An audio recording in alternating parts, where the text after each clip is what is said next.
Bengawan Solo riwayatmu ini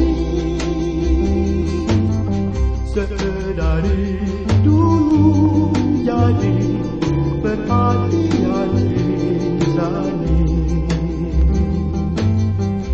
Musik kemarau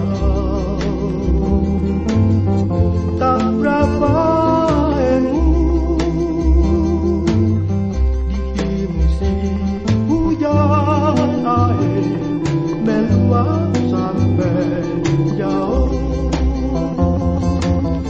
mata airmu dari Solo terkurung oleh gunung seribu.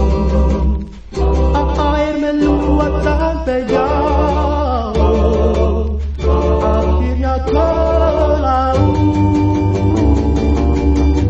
Itu perahu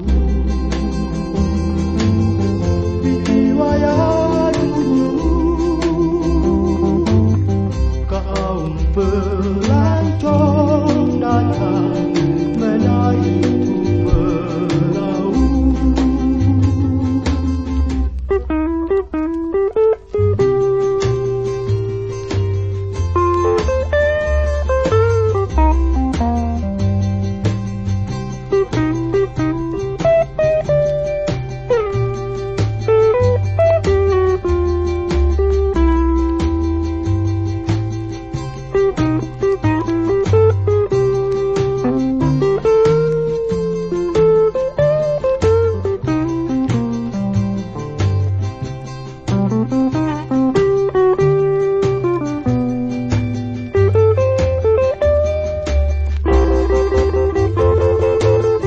Mata airmu dari Solo terkurung oleh gunung seribu.